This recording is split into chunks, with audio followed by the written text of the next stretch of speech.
I can do what I want when I want to do it. I can do what I need when I need to get through it. When I need someone else, can't be too proud for help, but gotta look after myself. Sometimes it can get lonely, never living in the moment. When the sun is shining, hope that I'm reminded,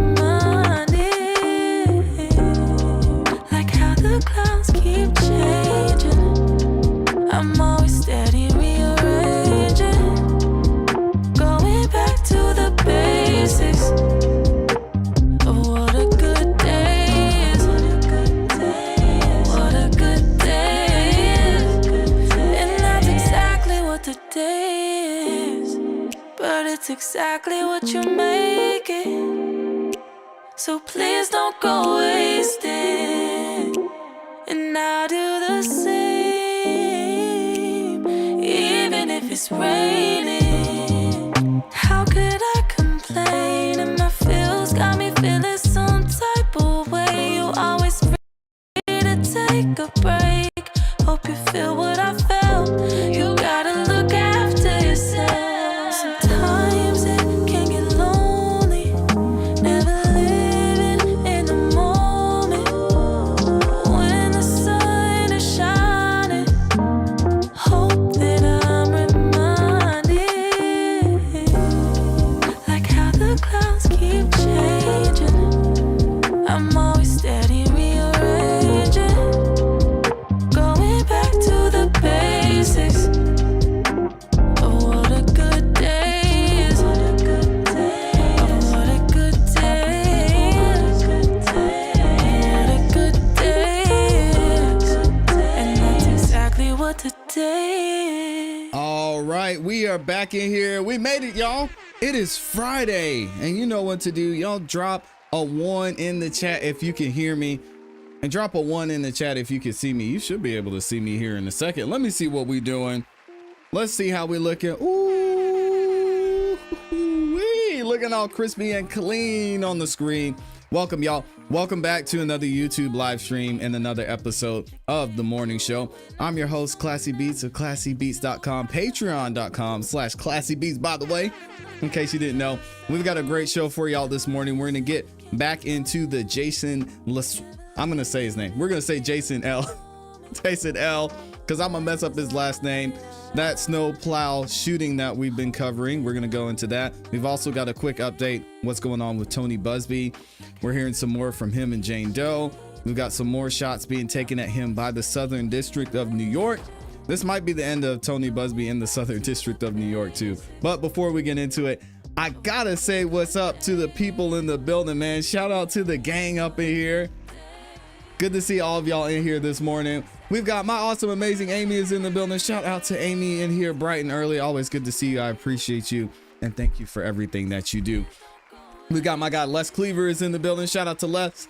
A Fitz is in here. We got Michi in the building. Shout out to Michi. The Honorable Attorney Kel Bell is in the building as well. Brown Sugar Babe is up in here too. Good to see you. Who else is up in here? We got the exception here. Keynote Dollison is in here as well. Good to see y'all. And then let me see who else. I missed a couple of y'all. Tat Clouds is up in here. We got Gerald in the building. Taco Tuesday in here on a Friday. And then we've got my guy Les Cleaver with the super chat, man. Shout out to Les Cleaver. What does he say? Les says, thanks God it's Friday. Amen to that. Any word on Mr. Brown? At work, see you on my break if you're all here. God bless you all. Shout out to Les Cleaver and thank you for the 5-bomb. So I texted Mr. Brown this morning. I have not heard any updates on him. Not sure what's going on there. So I'll be checking in with him over the next couple hours or so. And then throughout the weekend, if I don't hear back, I'm sure he's recovering. He just went through a pretty serious surgery for those of y'all who don't know, or maybe are just joining the show. So continue to pray for Mr. Brown. I'm sure we will hear from him soon. And if I hear from him while I'm not live, I will give you guys an update over on the community tab as well. All right. Thank y'all for praying for Mr. Brown too and showing him some love. That is not a fun procedure that he's going through. So hopefully we'll get to hear back from him soon. Thank you, Mr. Cleaver over there. Les Cleaver in the building. If y'all could do me a favor, make sure you like the video on your way in. It takes 2 seconds. It's free, and YouTube loves it when you like the like button. All right. Not only does it help the show continue to grow, but it lets YouTube and anywhere you're watching know that you guys are enjoying the show, and it shares the video with more people. So if you could take a second to do that, I would greatly appreciate it. I know y'all see we got the new background up there. We're going to be making a couple changes. I'm making some changes and updates in the studio leading into our award show that we're going to be doing on Monday night. So make sure y'all tune in for that. We're going to be unveiling the new 100K YouTube plaque that we got. Shout out to YouTube for sending that over. So we got a lot going on. A lot going on for sure. It's going to be a good time. Anyway, if y'all are ready, we're going to go ahead and get right into it. So I think we should be good there. We're going to go ahead and start off with Tony Buzbee, and then we'll talk a little bit about what's going on in this snowplow shooter trial. So first up, as I mentioned to y'all, we are going to get into what's going on with Tony Buzbee. He's taking a little bit more heat here from the Southern District of New York, as well as we're going to hear more that's being said by Jane Doe, and something interesting that was pointed out by the Ava law firm, which we've actually talked about in the past. That was the law firm that initially did the intake of Jane Doe, and then they passed her along to Tony Buzbee. But first, before we get into that, shout out to my guy Lawyer Up over on X. We talked about Diddy versus Sean Combs versus McCrae, and in this instance, we have an update from the Southern District of New York. And what are they saying here? Buzbee filed a motion for admission pro hoc vice, and Diddy's lawyers opposed the motion. The Judge V in this case, hasn't ruled yet, but Diddy's lawyers made good points, but they should send V a copy of Judge Abrams' order below. We talked about that order that has to be shown with every time Tony Buzbee applies for pro hoc vice in the Southern District of New York. And it could be the end of Tony Buzbee in the Southern District of New York. What does it say? We've got Ronnie Abrams, and we looked at this. It has come to the court's attention that Tony Buzbee, who signed the complaint and several other filings, over 20 on behalf of the plaintiff, we know the plaintiff there, has not been admitted to practice in the Southern District of New York. Moreover, although Mr. Buzbee was warned several weeks ago in a parallel case that this conduct violated the local civil rule 1.3, he failed to bring the issue to the court's attention. So he didn't let them know.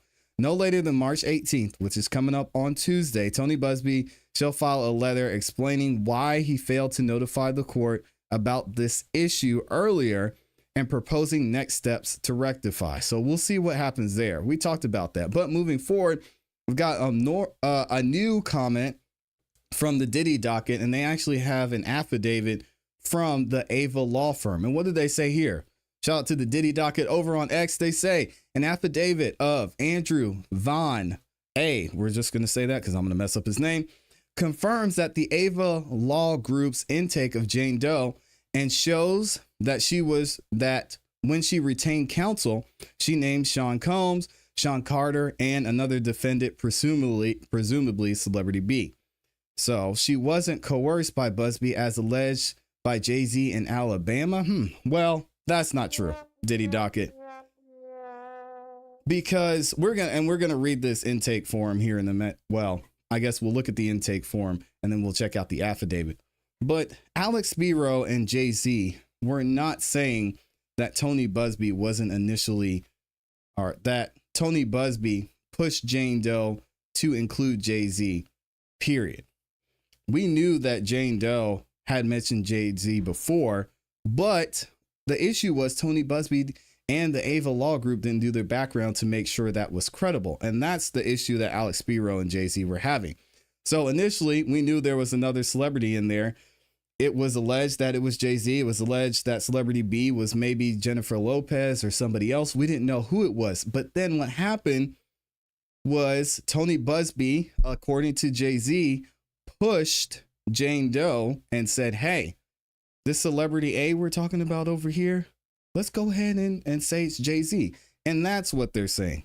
Nobody is saying that Jay-Z was just left out of it and they randomly picked him out of here. And it is going to be shown here by the Ava Law Group that Jane Doe did mention that when she first came to them initially. What does it say?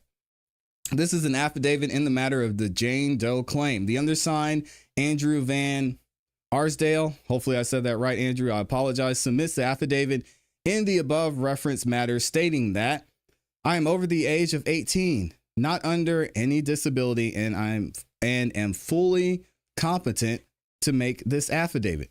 I am an attorney with the law firm Ava Law Group and licensed. Why they put it like that? To participate, and am licensed to participate in the states of Montana, California, Nevada, and Washington, D.C. The Ava Law Group is co-counsel and working jointly with the Buzbee Law Firm in this matter.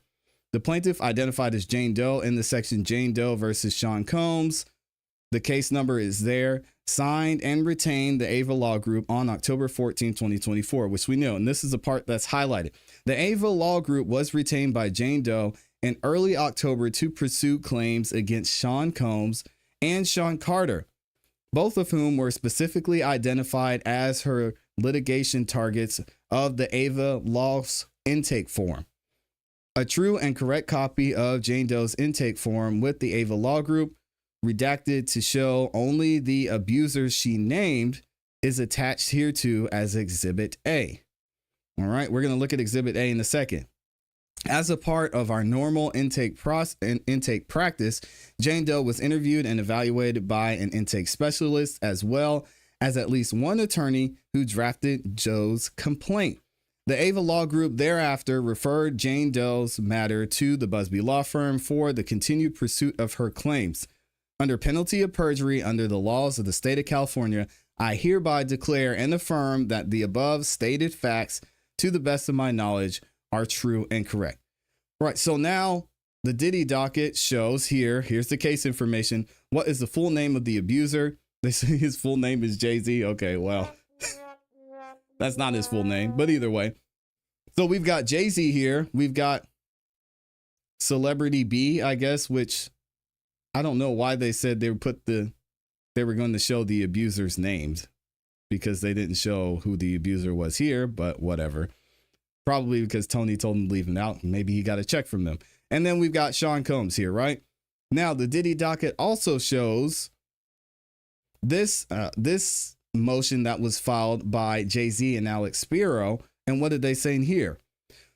They say that when their initial exonerant demand letter failed to yield the financial windfall they sought, talking about Tony Buzbee and Jane Doe, and after Doe told Buzbee, with whom she had never spoken before the demand letter was drafted and sent, that Jay-Z did not assault Tony Buzbee, pushed her, let's keep going, towards going forward with the false story against Mr. Carter to make the case better and to get them, the lawyer and her and more money. Specifically, Buzbee brought Jay-Z into it. Now, initially, she said that Jay-Z was in there, as we can see by the intake form. But according to Jay-Z, they had more conversations. He said, maybe, I don't know who was there. Let's leave Jay-Z out of it. And then Tony Buzbee said, no, you said Jay-Z was in it. Let's keep Jay-Z in there. We're going to keep moving forward with Jay-Z. And that is what Alex Spiro and Jay-Z are alleging. Now, it says specifically Buzbee brought Jay-Z into it. This was actually said by Jane Doe in the recordings. And now she's saying, oh, the recordings, they made me nervous. They pushed me to say that. I don't know what's going on.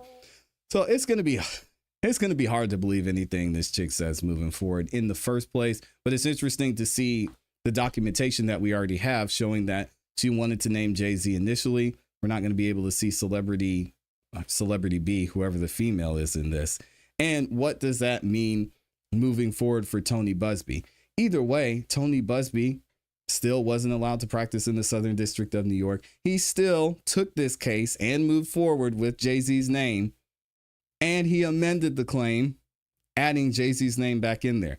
So that still doesn't take away from anything that he did. Let's see what TMZ is talking about. Of course, Jane Doe is back in here, and she has more she has to say when it comes to the private investigators leaking the conversation they had with her. She says his private investigators, talking about Jay-Z's, twisted my words. I never recanted.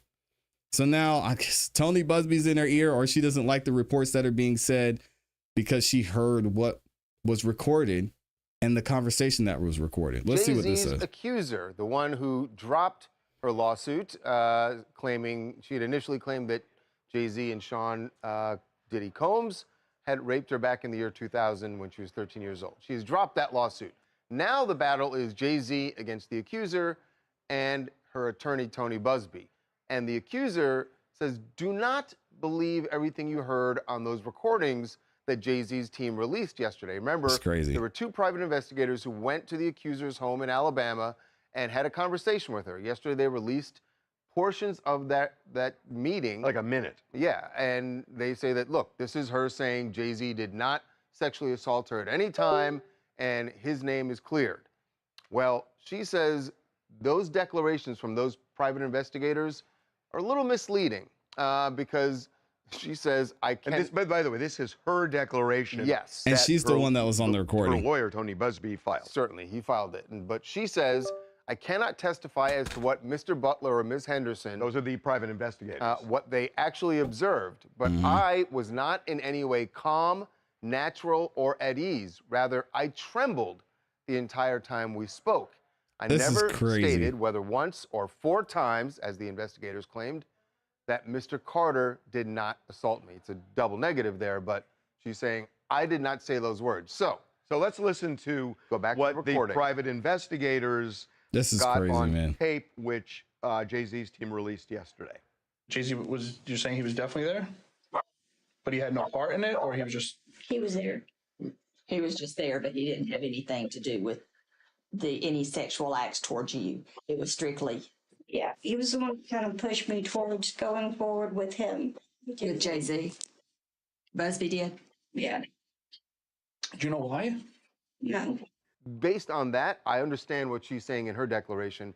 I never said those words because we certainly didn't hear her say those words. She kind of affirms it, though. She agreed with it. She said, yeah, but she's saying I never said those words. So is she splitting hairs there? That's Could interesting. Be. The Tony Buzbee part, she claims that she did not say the exact words you just heard on the tape. That's a harder one to swallow because it sounds like she did. Hey, whoa, chill, Harvey. Again, every declaration from the accuser I'd love to hear the full tape, right? Right. That's what you kind of want to hear, is the full tape. And we've only heard a minute. Hi, this is Melissa from Washington. Hopefully we'll be able to hear that soon. Let's hear what Melissa has to say either way. You know, I feel like we're getting these little bits and pieces of the story and nothing is exactly adding up. So, you know, Jay-Z can hire the best of the best, and I think that's what he needs to do at this point because it seems like it's a really cherry-picked situation and there is just so much more to the story. And honestly, like, that's what we're here for, is to see what unfolds. Well, I think it will unfold. To be continued. All right, there's TMZ. So let me know what y'all think about this. Tony, I don't think this is going to end well for him. Jane Doe is what Jane Doe is. She's a compulsive liar. I don't know why she's continuing to speak on this because it's just making things work. You're caught on tape talking to Tony Buzbee. You're caught on tape talking to private investigators. And now you're saying they forced you to do this. And you were also saying that Tony Buzbee forced you to do it. So we don't know what's true at this point, but it's very clear that Tony Buzbee, regardless of what happens, he's going to be facing some trouble. Let me know what y'all think about this in the comments and in the chat. I don't know what Tony Buzbee's thinking here, but this whole thing was a mess. This seems like a nightmare client. And I think I would give him a little bit more grace. Obviously, we know that Jane Doe mentioned Jay-Z before and initially in her intake. But at the same time, if there were conversations back and forth, there's a reason that he left Jay-Z's name out of the initial claim. Then he sent a demand letter. Then he said, okay, we're going to put your name in there. And that's the problem that Jay-Z has with this. Not to mention, I've talked about it a little bit, and someone mentioned this in the comments. Diddy is off the hook for this one too. Diddy's completely off the hook here. So we don't know what went down. And I don't know if we'll never know. Brown Sugar Babe said he is a liar. A liar. I can't do it that well, but I get what you say. Oh my gosh.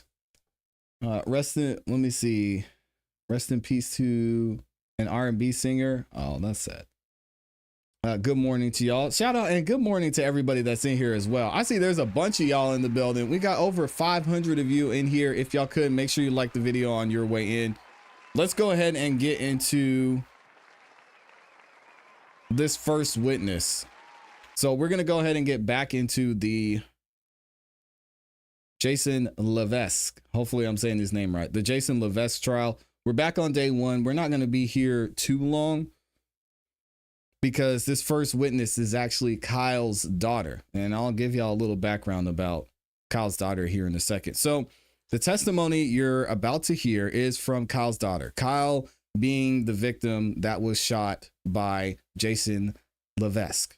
So she was around at the time. I'm not going to give away the story. Y'all are going to hear from her exactly what she saw and what went down. They're going to play parts of the video or the ring camera or the security camera recording where Jason actually shot Kyle. But unfortunately, we're not going to be able to see it. So I'm going to skip over that a little bit. It's really hard to watch because they're going to make Kyle's daughter stand there and actually watch the video over and explain what she sees. But we'll go ahead and get into her actual testimony and y'all can let me know what you think about this. Here we go. Just remain standing for a moment. Raise your right hand.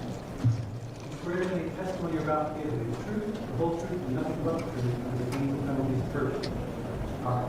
You can be seated right there. Do me a favor, and scoot forward and close to the microphone and try to keep your voice up so everybody can hear you. Counsel, when you're ready, you can inquire. Appreciate it. Can you state your name and spell your name for the court reporter, please? I'm Kendra Violet, and it's Kyndra. And would you mind spelling your last name for her as well? Violette.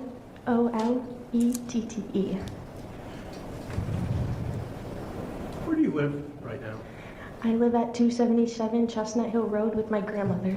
And is there another address that you call home as well? Yes, 43 Summer Street on the weekends in my vacation time. All right. Tell me a little bit about that. You said you lived at a specific address with your grandmother. What town is that in? It's in Farmington. I go there because I've proceeded school there ever since I was in 4th grade, and we've lived with her for like 5 years. In order to facilitate your education in the school? Yes. People you've met there, friends in the Farmington school system? Yes. No teachers in that school system as well? Yes. At some point while you were living in Farmington, were you living there also with your parents? Yes. And can you just tell us, if it's not obvious, who are your parents? My parents are Angela Chance and Kyle Violet.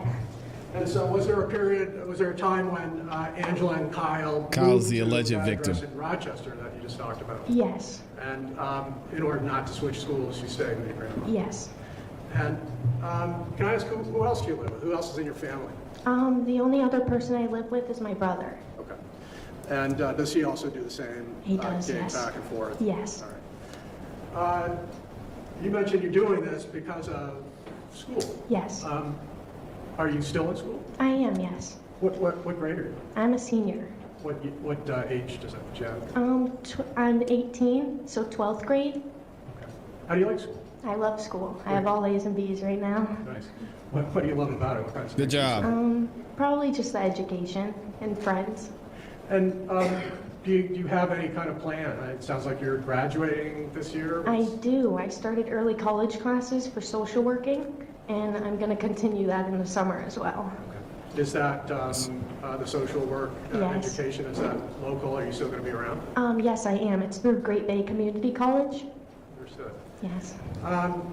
Then if I could move attention and focus attention to the address in Rochester. It's 43 Summer Street? Yes, it is. Can you describe for us a little bit about the interior? You know, we went out there, took a look at the place from outside. We didn't go in. Can you just kind of give us a rough breakdown of how people are situated living in there? Are you talking about like the living or like the layout of the house? Let's start with living, and I'd like to do it from the time frame of April of last year. Okay. So like what happened that day? No, just before we get there, kind of fill in who lived there and where the rooming situation Yeah, was. of course. So in that house at that time, it was my other grandmother living in the front studio apartment, and then there was a split house, and it was me, my mom, my dad, and my brother in there. And during that time, we all have different rooms upstairs. Downstairs is like the living room, just where everybody hangs out, but upstairs is where our rooms are. And I don't want to bring up more sensitive issues for you, but I understand your grandmother who lived in the front unit has since passed away. Yes. And so, but at the time, when your grandmother lived out front, you on the weekends and other times would live and have a room at 43. Yes. Where was that room? My Upstairs? room was upstairs. It was in the middle of my brother's and my parents' room. And then let's again go back to April or last year. In addition to going to school and going back and forth, were you doing anything else? Were you working, for instance? Yes, I have been working at Portsmouth Gaslight. It's a restaurant. It's a restaurant? Yes. What do you do there? I serve right now, but I used to host. Anybody else work there that you know? My mother. What does she do She there? bartends. All right. And do you guys go in together? Yes, we do. What are your usual hours? Little at family Gaslight when business. you're working? Usually after school, it's like 4:30 to 9. Usually I do like 5 days a week. Have 2 days off. And Dang, she's hustling out there. Shout out to her. I do now want to. I just don't want to, intrude unnecessarily into your life. So let's keep this focused. I want to talk about April 4th of last year. What was going on earlier in the day for you, if you recall? I went to school that day, I believe. I had school. It was a Thursday, and I went to my parents' house because we didn't have school on Friday, nor the weekend. So it was like a longer vacation for us to be over there. So it was like 3. We just got out of school. We went home. I didn't have work that day, so we all kind of just hung out in our rooms. I believe we were going to watch a movie later on in the night, but we ended up not. We just made dinner instead. And remember anything about the weather? I don't. It was it was cold. It was snowing.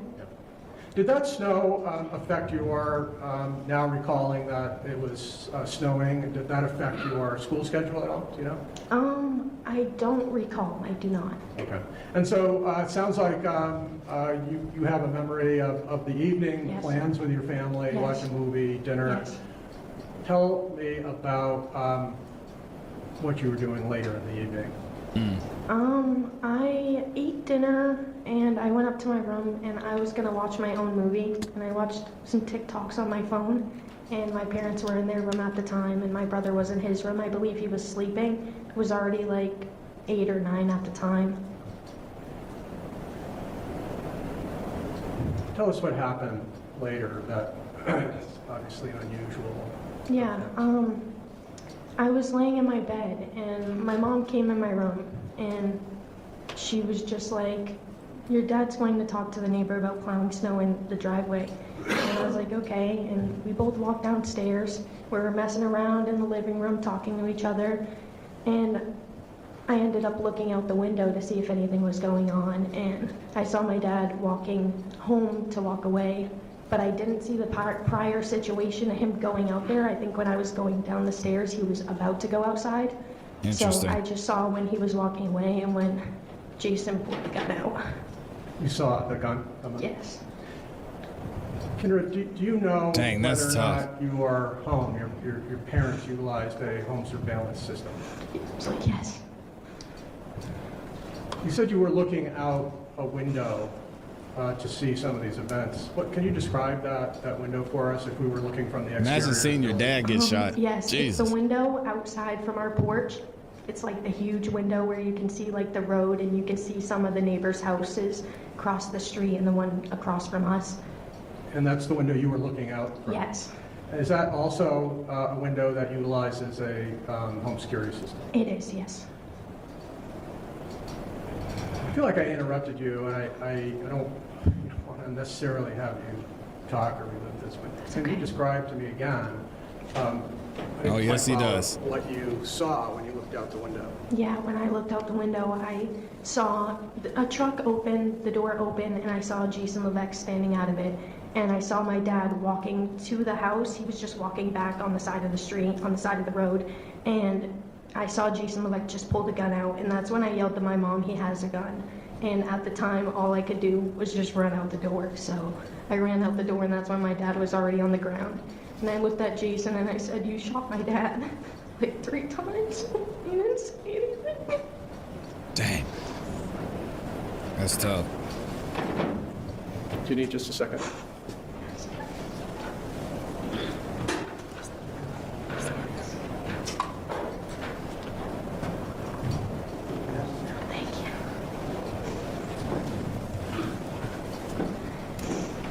I can't imagine seeing that go down. Yeah. I want to ask you some more questions. Of course. You said you saw a truck. Yes. Can you describe generally where you saw that truck? It was parked on the side of the street. It was more on his side of the property, Jason Levesque, but it was also kind of hitting in the middle of ours. So it was kind of in between of his steps, but also in the middle of entrancing our driveway. You said you kind of have a memory of some of these events, the actions, the moments, and then going out to see your dad. Yes. Can you describe your father when you went out outside of your home? He was laying there. He was laying on the ground. He was just like curled up in a ball. And how did he appear to you? Hurt. How? He was just No, he's bleeding alive. everywhere. And he didn't say anything. And I was just holding it. And then I went to go get towels in the house because I didn't know what to do. Did anybody else come outside? My mom. She mother? came out after, yes. Your mother, Angela? Yes. And while your mother was outside, is that when you went to get towels? That is, yes. And then what did you do? What other actions, if any, did you take? My mom was outside yelling, "Called the cops," when I brought the towels back out. And I believe she was already on the phone with them. But that's when I started to dial 911 as well. Did you complete that call to I 911? did, yes. And share with me what happens after both you and your mother call 911. I stayed on the call because the officer wanted me to stay on the call until the ambulance and the other police got there. So they came, I would probably say at least 2 minutes after the call. And during that time, from when you came out and the 2 minutes, did your dad move, change locations? No, he was just facing the snowbank and just curled up in a ball still. On the ground? Yes. And you said that the police arrived some 2 minutes later Yes. by your estimate. Can you just briefly describe for us what happens next? Yeah, my dad was laying there and that's when one of the cops came up and they took off his shirt, ripped it off, and the ambulance were putting him on one of those chairs to put him in the ambulance. Did you observe for a period of time officers and EMTs attempting to treat your dad? No, not much afterwards. And then after you were outside, can you tell us what other contact you may have had with police officers or law enforcement investigating this? I don't think I had contact other than when one cop came in my house to ask, like, questions about what happened and asked if we had camera footage and all that. Do you know whether or not you viewed or officers viewed the footage and whether that was turned over to? Yes, it was turned over that night. My mother handed over my dad's phone. Some of the events that you have described, do you believe they were captured on the video of the home surveillance system? I do. Your Honor, with the court's permission, I would like to reorient and perhaps Attorney Sisti and Mr. Levesque would like to reorient. If we could have a few minutes. Yeah. I'll say that this is the bane of my existence. We'll move it forward, and if the court can inquire whether there are any issues with the view of it, we'll try and accommodate.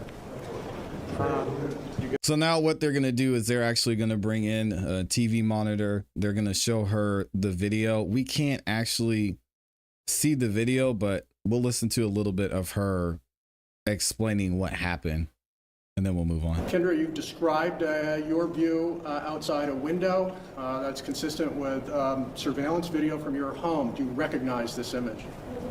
And can you explain for the record what you are seeing? I'm seeing the same And is this inquire with the court reporter whether or not the witness needs a mic? Yes, Mike? Keep your voice up, man. This thing picks up like each other. I'm going to move this and try and keep my voice up.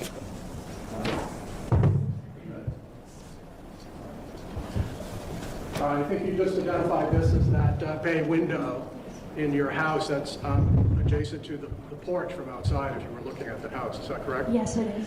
And is this then not only consistent with the view, but with what you understand to be the surveillance video from your home? Yes, that is the only one I have seen. Ask counsel, co-counsel, if we could proceed. Thank God they had this surveillance video. It's for ID, and I don't mind us being stricken all the way. I want this as a full exhibit. Agreed. So is it agreement this is now a full exhibit? Yes? It's a full exhibit. Very good. This will be marked as State's Exhibit 2 as a full exhibit. Can we play? So you're allowed to play it, yes.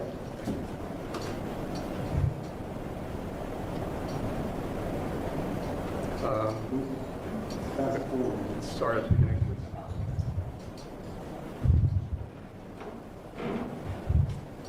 Thank you for that.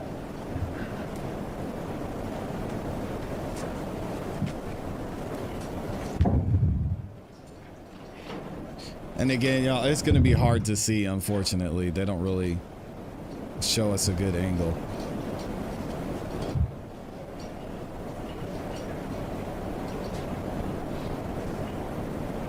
You recognize that vehicle that just came into view from right to left? I do, yes. What is that vehicle? I believe that is Jason's truck.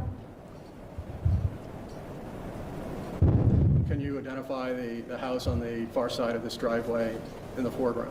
Yes, I can. Whose house is that? That is Jason's house. At 41? Yes.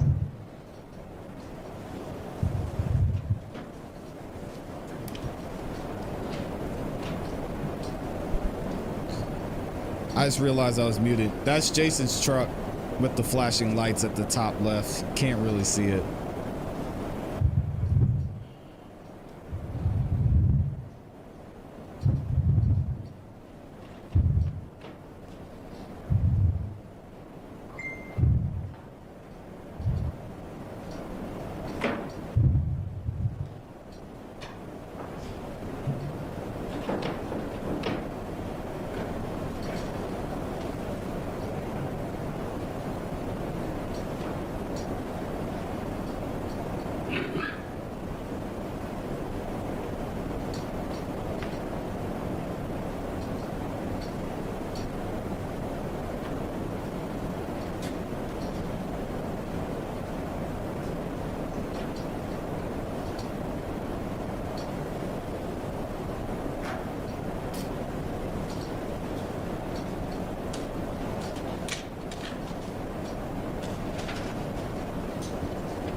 Still can't see much.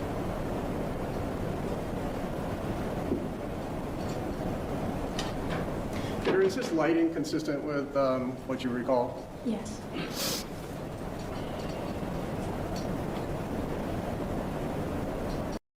Yeah, right there. Were you able to see, Kendra, your dad and Jason in the far image when you were inside? When I was watching that? Yeah. I was. Okay. And whose voice is that in the, I guess, background or the overlay of this video? My mom. Was fair to say your mom was also with you watching out this window? She was not watching. She was just in the living room. Okay. And can we advance it forward again?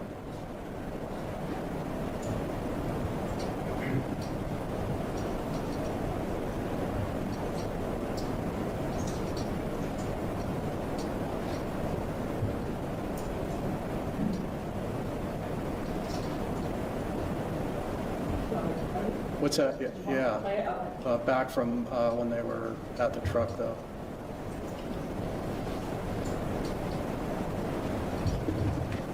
You better not do anything stupid.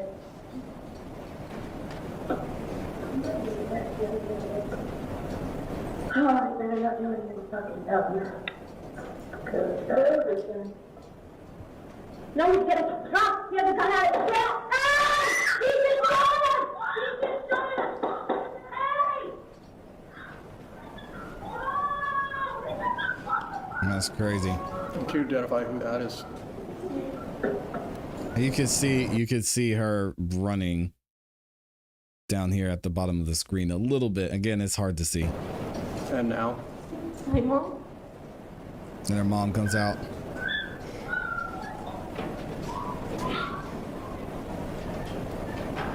Is this when you came back into the home to get the towels?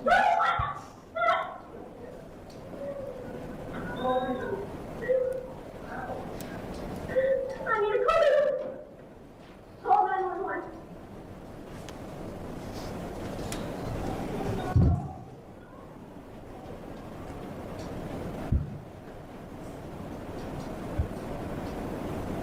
And are you in fact calling 911 at this time? That's tough.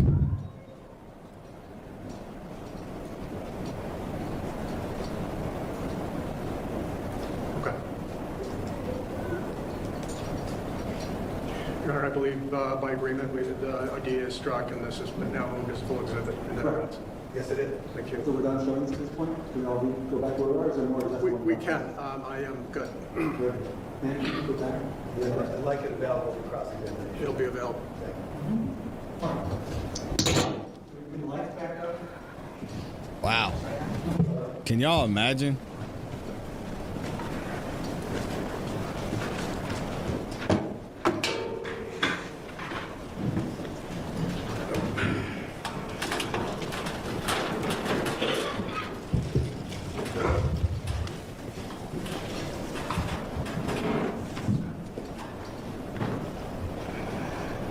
That's crazy. If I may, Your Honor. If I may. Yes. So you had testified earlier that the police arrived in short order. What happened to your dad afterwards? He got taken to Frisbee Hospital, I believe. And what did you do? I actually stayed at home, and my grandmother and my mom went to go see my dad. Okay. Yes. And I assume your brother was at home? Yes. And did you stay with your brother? Yes. Is that parts of that video a fair representation of what you saw and experienced that night? No, I believe it's correct. Thank you. I got a moment here.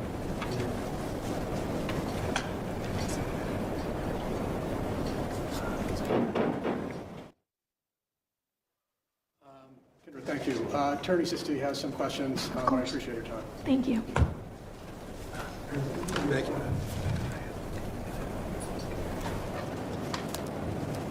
Hey, good afternoon. Hi, Sisti. How are you? I'm okay. Thank you. Everybody calls me. Hey, let me ask you something, okay? We never met before. Yes. Okay. But that was horrific to watch, right? Yes. I mean, seeing your dad get shot has got to be about the most terrible thing. Yes, it is. Especially, I mean, a daughter and a father. Yes. It's crazy. You are correct. Yeah, I mean, you're dedicated to him, right? I love him, yes. And he loves you like crazy, right? I like crazy, yes. Right. And it's kind of a special bond, right? Yes. Wow. This has got to be. Oh my God. Jason, but prior to the 4th of April, you didn't really know Jason, right? I didn't know him too much, no. No, I mean there wasn't any real connection there between your family and his family. Right? No, not much, no. Right. But you live next door. Yes. He never bothered you. Right? No, I have not had contact with him ever. Let me ask you something straight up, okay? On that particular day, the 4th of April, at that particular time, there was a voice that the jury heard on that video, and it wasn't yours, was it? What voice was it, sir? Yeah, it would have said, "I hope he doesn't do anything stupid." Did you recall hearing that? I did, but that was not my voice, no. No. Do you know whose voice that was? That was my mother. Right. And again, I'm going to say this, and I don't want to offend you with words, Okay. but there was also a comment that was, "I hope he doesn't do anything fucking dumb." Yeah. And who would that have been? Who would that be towards? Yeah. I do not know. This was after your father left the house? This was, yes. Okay. And you saw the video. I did. It's absolutely terrible, I'm sure, for you to see. I may have to ask you to see it again. Is that okay? That is all right. Okay, all right. But I'm going to ask you a few things about it, and then I think I'm going to ask that it be played again, just so everybody What's on Right understands Street? what's going on here, okay? That is okay. Okay. We're looking out the window, and it does show your driveway, right? Yes, it does. And the driveway is not plowed in any way, shape, or form, right? No, it is not. We were going to have my friend's dad come plow it. Right. Yes. And the Department of Public Works in Rochester had plowed that day, Yes. and you could see where they plowed because there was a ridge of snow at the end of your driveway. Yes. Okay. And that was there prior to Jason and the truck ever showing up, right? Yes, we did have snow. Yes. A great deal of snow. Yes, we did. Okay. And as you're watching that particular video, would it be fair to say you couldn't hear what was going on outside, right? Yes, of course. You don't know what your father said to Jason? I do not know. You don't know what Jason, if anything, would have said to your father, right? You are right. Hey, let me ask you something else. Did you ever meet Jason's daughter? I have never. Never. No. So what we saw in the video, and I'm probably going to have it rubbed up again. I hate to do this to you, if you understand. I really do. Okay. Yeah, that's got to be What tough. we saw was that your driveway wasn't plowed, and we saw Jason operating his plow truck out in the road, right? Yes. And there's that telephone pole, light pole, that's pretty visible in that video. Yes, sir. And you may not know this, but the jury went out with us this morning to that scene so we could all see it together. Okay. So now we're all talking about the same thing. Of course. And we know that that telephone pole, light pole, is on the other side of your driveway, the Levesque side of the driveway. It is. It's on the end of our driveway, yes. Right. And we saw the plow truck plowing snow, and it only went up to the telephone pole, correct? It did go a little past the telephone. It wasn't blocking your driveway. No, it wasn't, no. And then what we see, did you actually see Jason get out of the truck? I did not. I just saw them outside of the car together. All right. So you saw your father approaching Jason, right? No, I saw when my dad was walking away from Jason. Okay, so you never even saw the initial contact. No, I was upstairs in my room. So you don't know how any of that started at all that evening, right? I do not know. I just know it was obviously over snow. Yeah, well, something was going on. Yes. And obviously there was a shooting at the end of it, right? Yes. But you don't know what started it, right? I do not know. And you don't know how it got to the point where a firearm was used, right? No, I do not, sir. I'm going to, just for clarification, just so we make sure we know where the positions are and what took place, I'm going to ask to have that re-shown if I could. Thank you.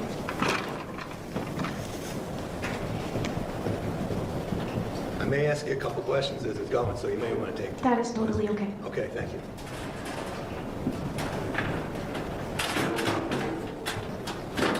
Dang, this poor girl's got to watch this again. It's tough, man.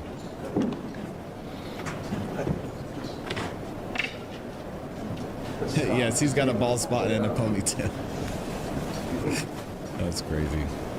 And we can run it to the spot, or a little before the spot where you edited it. I just need the graphics up to that spot.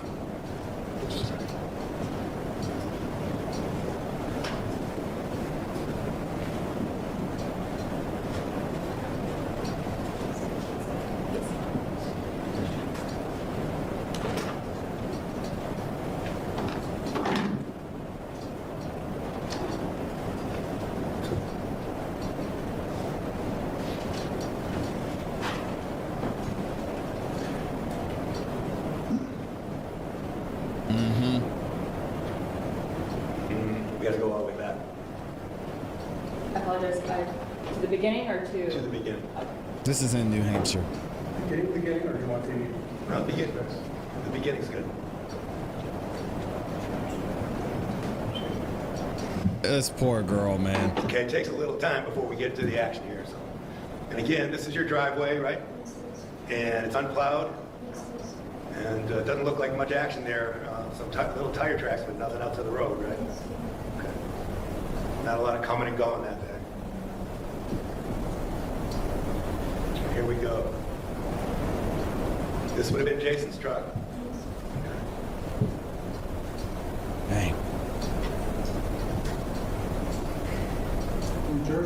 his answer?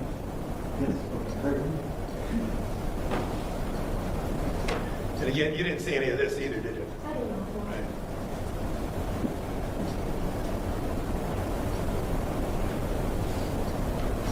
But it certainly shows that night, doesn't it? Yes, it was.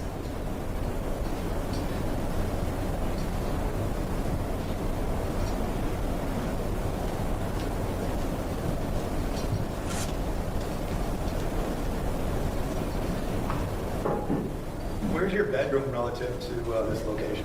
Mine is upstairs, and you have a window on top that points out that way a little. Okay. But Okay, so you're actually looking out the window too.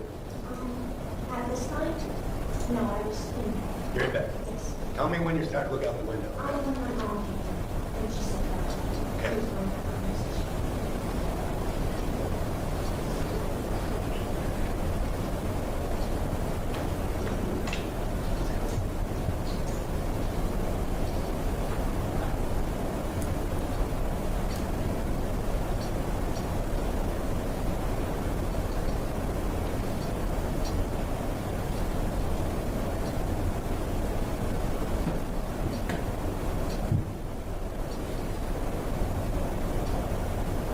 Yes, that's Kyle's daughter, right street. Is this about where you get to see it? No, they were Yeah. already talking. They were already talking. Yes. Can you agree with me that Jason's truck is not obstructing anything on your property? At the moment, yes.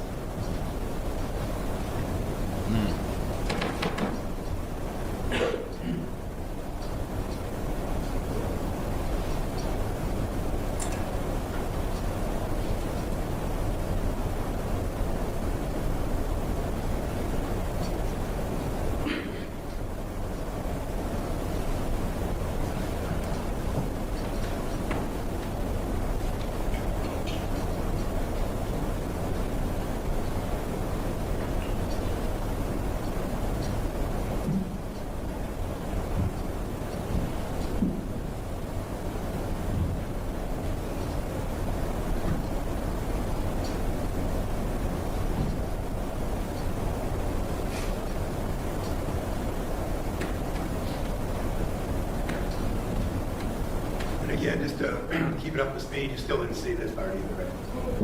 Good.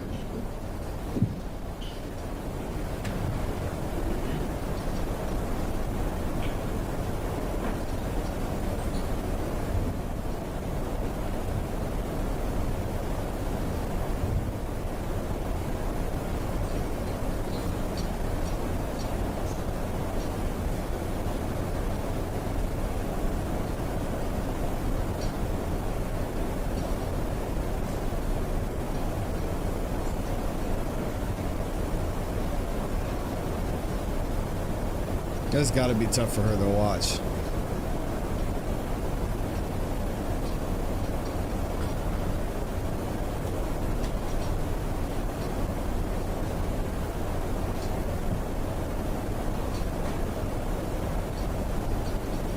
Yeah, I wish we could see what happened too.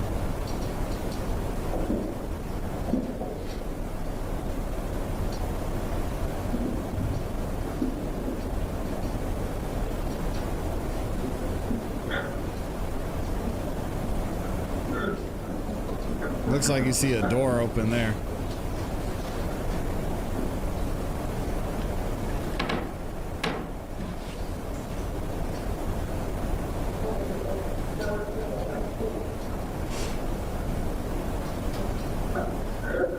Okay, now were you situated a little bit more to the right at this point?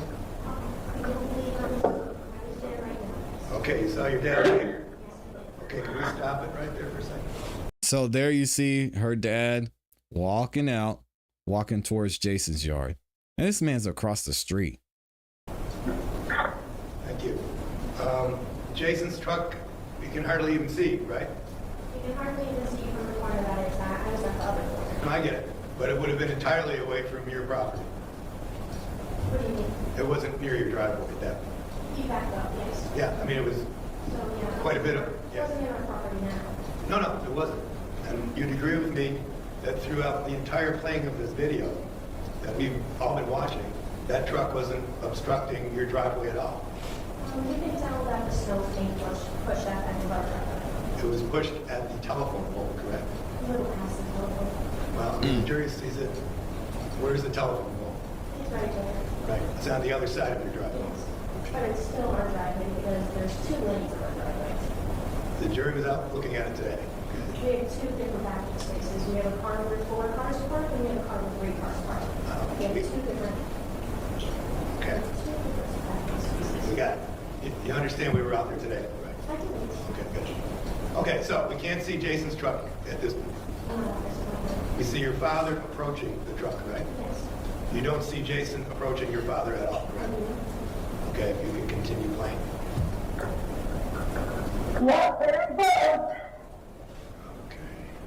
I don't know, it's over there. Can we stop it right there? You better not do anything stupid. Thank you. You better not do anything stupid. Now, who said that? Your mom. Can you see? I know it's tough to see. This is but wild, can you man. see that little bit in the corner where your father would have approached Jason? I can right now, yes. And it's your father going to him, right? Yes. Okay. And it's your father going right up to him, right? Yes, I have a conversation when he said it's No good. Conversation. Okay. Do you know if he threatened him? Did you hear anything? So you don't know what was actually said? I didn't. All right, we can continue playing. Thank you.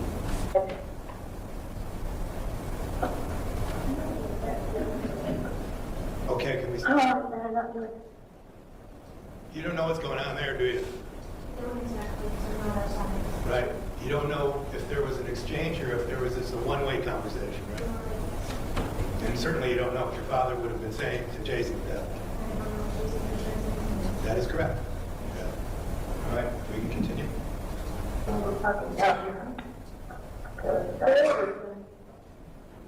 No, he's getting hot. He hasn't come out of the cell. Ah!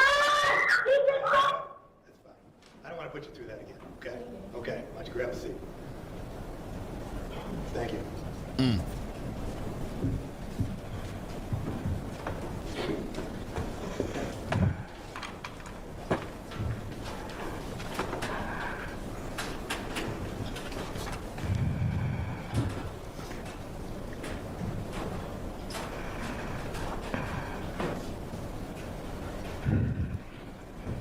Thanks. Thank you. So you'd agree with me, it was a fairly quick interchange there. Yes, it was. And unfortunately, you got to see something that was absolutely horrific. It was, yes. And you don't know what the exchange was between your father and Jason. I don't. So it's difficult for you to actually come to an actual conclusion as to what happened, right? Of course, yes. I appreciate you coming up there. Of course. You're brave. Thank you. Okay, thank you. That poor girl, man. Thank you, Your Honor. Just briefly. It's not fair. Not fair at You all. had mentioned that there was a plan for, sounds like a friend's father to come plow. Yes. You know what happened to that plan? We had it planned since like 5 in the afternoon, and he had work until like very late, and he planned on coming around 10 when we needed him to plow, and he got there 10 minutes later, and he called us to tell us he was here, and my mom was like, you need to leave, like something just went on. So he was supposed to come at about 5 o'clock, is what you just said, Yes. and he hadn't come. Yes. Did you know the communications between your mom and your dad concerning? I don't. I just know during that time we didn't know if he was going to end up coming, so we knew that we were going to have to probably hand shovel it. Okay. So it was. That was going to be my question. If he didn't show up, and he didn't show up at 5, how was that driveway going to be clear? Yeah, we had work the next morning at 11, so we needed to clear it by that night or the next morning. So it was just more of, there's more snow in our driveway. I understand that your living situation had you there some days and not there other days. Yes, correct. I'm not sure whether you know anything about the first snowstorm of the season and any issues between Jason and your dad. I do not. Okay. And so Attorney Sisti asked you some questions about, what you observed with the plow going up to the pile, kind of up to, maybe beyond the pole. Yes, of course. Do you know whether or not Mr. Levesque was actually finished plowing? Had he pulled, for instance, all the snow out of his driveway? No, it looked like he was still plowing. Objection, because that's in the end of the video, speculation. when my dad went to go out, he was backing up to plow again. And it doesn't sound like, given the circumstances, you went over and made any observations of Mr. Levesque's driveway. I did not. And how far advanced he was in finishing this task. Of course. Have any idea where the snow is ultimately going to end up? You're right. Look, the Attorney Sisti asked you some questions about, you know, what happened out there between your dad and Mr. Levesque. And it sounds like straight up front, you know, you couldn't hear that conversation. I could not, no. But you saw your dad putting on his, you said, you confirmed with Attorney Sisti that the moment you kind of start making observations as he's putting on his hoodie. Yes. You see him with any weapons? He does not know. Did you see him with, I don't know, a screwdriver or anything on his person? He didn't even have his phone on him. Did you see him during the times that you Doesn't observed matter. him? Walking away, walking back towards Mr. Levesque, brandishing anything in his hands that was... Not at all, no. Thank you. Those were the questions. Just a couple. Actually, you don't know what was on your father, right? I do not. And certainly, from what we saw, and we just saw it briefly from a tough angle, it didn't appear as though Jason would be able to see what was on your father either. Objection, speculation. If you can answer it from what you saw on the video. What are you asking? You can't tell whether or not Jason saw what was inside your father's pockets, for instance. I feel like you can, yes. If you're throwing over a hoodie and there's nothing in the pockets, nothing fell out, so. And he doesn't have pockets in his sweatpants, so I don't know what you're talking about. I'm going to try to clarify. Did it appear to you as though Jason was watching your father put a hoodie on? I do not know. Correct. So the whole hoodie thing really doesn't mean anything. I believe it does, yes. If he saw him putting on a hoodie, maybe that would mean something. I have no clue if he didn't or did see. He was in his truck. Okay. So you don't even know if Jason was observing your father when he came out toward him, correct? No, he was in his truck. Thank you. Yep. Thank you, yeah. All right, so that is the first witness in this trial. I thought she did a great job. A little shaken up, obviously seeing that video of her dad being, oof. But that's tough, man. I cannot imagine having to deal with that, having to rewatch that. Let me know what y'all think about this in the comments, man. We're going to go into day 2. So let me go ahead and update this, and we're going to get into the next witness. We're going to hear from Jason's girlfriend. What? I don't know. Let's see. All right, we're not Jason's girlfriend, excuse me, Kyle's girlfriend. Let's go ahead and get back into this on day 2 now. See what's going on with this witness. You raise your right hand. You swear to any testimony you're about to give the truth, the whole truth, and nothing but the truth under the pains and penalties of perjury. I do. You can be seated right there. Please just be a favor and scoot up to the microphone. Sure. Wake up. Okay. Hi. I made my first mistake of the day and calling you as Angela Violet. Could you state and spell your name for the court record, please? Angela LaChance, first name Angela, the last name is Lachance. I want to ask you some questions about your relationships, and I understand that your last name is not Violet, it's LaChance, but who do you consider yourself with? Kyle Violet. How long have you guys been together? 22 years. And do you have a family? Jeez. We do, 2 children. Can you give me just their ages? My son is 15, my daughter is 18. And I don't think we need to get in too much to your son. My understanding, he did not witness directly events here, but we met your daughter yesterday. Yes. What's her name? Kendra Violet. And where do you guys live? 43 Summer Street, Rochester. Who do you live there with? Kyle Violet and our 2 children.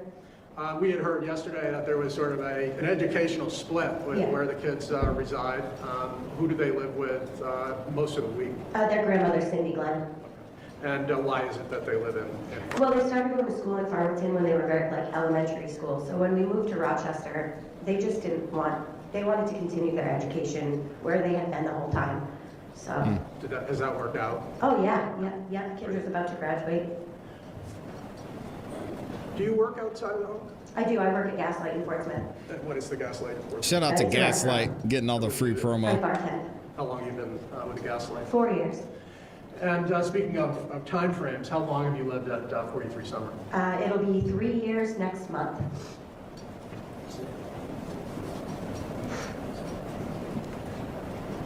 Rice said his name is Kyle Violated now. Dang. We heard some that Kendra works part-time there as well. Yeah, I got her the job as a host when she was almost 15, and she just started serving when she turned 18. How's that working out for you guys? Too much time together? Or? No, it's great. Actually, no, it really is Too great. much time together. She's a great kid. I love working with her. That's funny. Look, Angela, may I call you Angela, or would you prefer Miss LaChance? No, Angela's fine. Thank you. You know why we're here, why you're here today, and I want to now focus on April 4th of last year. Can you just begin and introduce us to what was going on earlier in the night for you and your family? Oh, man. It's crying already. We were all off, well, myself and Kendra were off of work that night, so we were just kind of having a family night. We had made dinner. We had all retired up to our bedrooms. It was about, 10 o'clock or so. Had gone by, so I really didn't think that he was going to show up. So our plan essentially was going to be to have to go up and shovel by hand. All right. Plan B, shovels by hand. Yep. Create some degree of anxiety, concern among everybody? Yeah, of course, it was a lot of snow. And did you need to use cars in the morning? Yes, yep. It's frozen. Who lived next door to you, I guess as you are facing the house to your right? Y'all are messed up, man. Parents. And you said that there was kind of a plan A for your plowing and a plan B by hand. Look, had there been any concerns about the volume of snow out front? Well, yeah, the snow piles up from the plow going through the street, and then it got built up even more by Mr. Levesque. And so, had that been an issue prior to this night? Yes. In what way? Can you describe how you've seen the process work before? He would plow his snow from the front of his driveway past our telephone pole, build up a pile in front of the street, and then push it in front of our driveway. Okay. And you say there would be a pile near or just beyond the telephone pole? Yeah. And was that a first step? And then what followed? And then what was the second step? We should be able to see that on camera. Obviously, you can't leave it in the street. He would ultimately push it at the end of our driveway. Okay. And did that include the snow that was then backpulled out of his driveway? Yes. And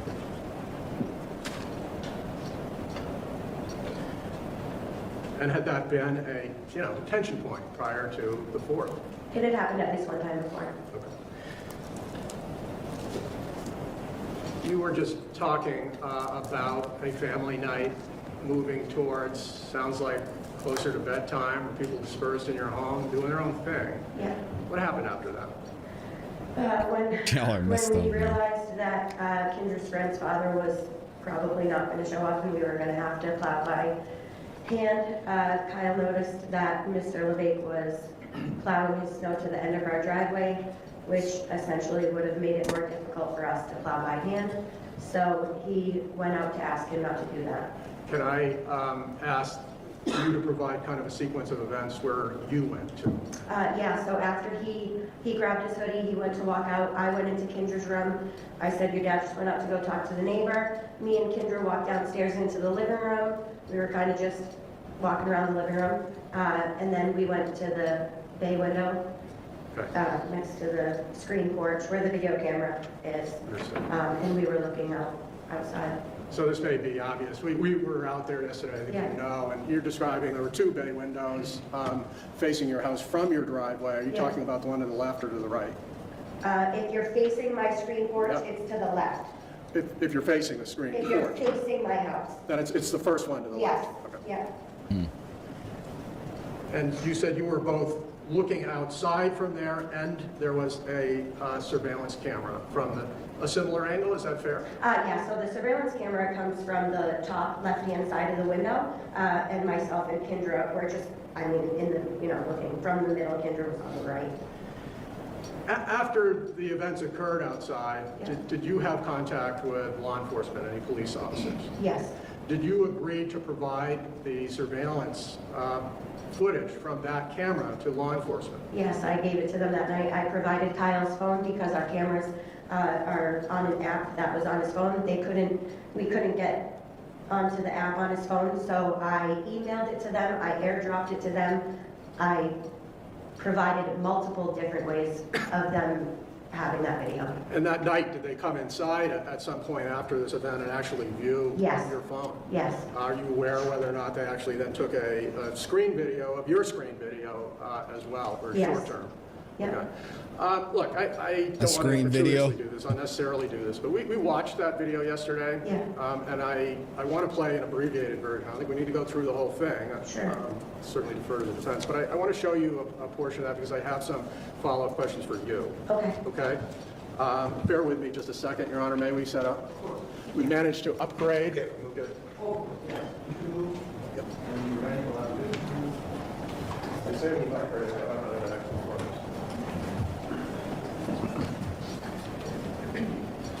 So now they're gonna make her watch the video, it looks like. Your Honor, for the record, this is State's Exhibit 2 as a full exhibit. Maybe we'll be able to see it better this time. Let's skip ahead. Angel's holding my breath. Nope, it's worse. Man, full screen that thing so we can see. I can't see. Yes, that's the image from the surveillance camera in my bay window. Thank you. Counsel, can we play and spare? Oh, we might be able to see better now. The plowing again, but perhaps when Mr. Violet leaves the residence.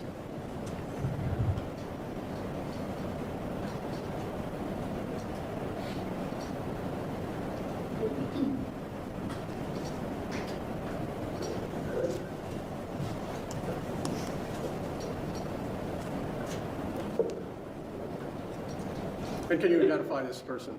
That's Kyle. You had described him putting on a hoodie. Did you see him do that? Yes. If I could stop there. Are you able to see Mr. Levesque's truck door open in the left corner adjacent to the house? Yes. Okay.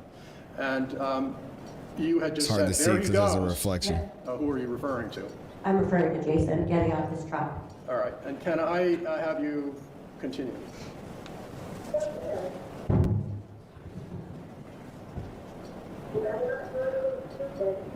Better not do anything stupid. He just said, I hope he doesn't do anything stupid. Yes. Who are you talking about? Mr. Levesque. And are you able to hear from your, I guess, vantage point? Come on, man.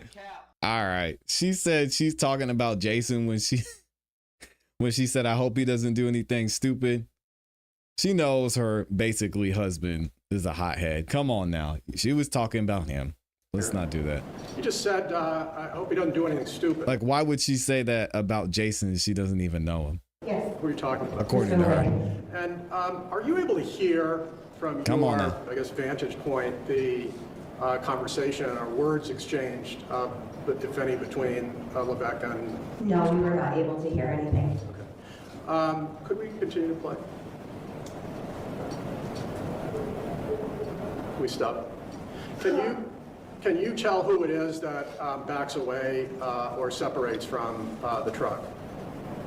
In which part? This part here, the individual on the right, to your knowledge, is who? That's Kyle. Okay. That I can see right. All right. Please. So there's someone here, right here. No, he can't. Ah, he hasn't gone out of the jail. Hey! He just got him! He just got him!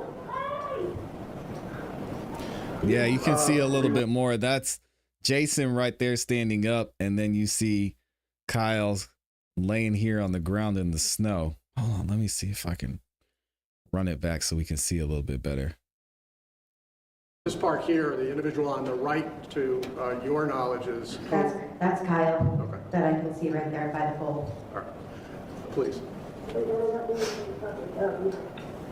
So you see him right there. You see Jason here. It's hard to see. And then Kyle's right there.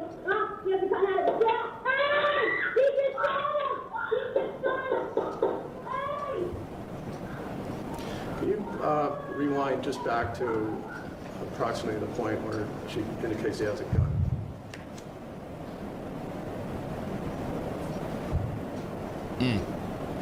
Should have minded your business. Interesting.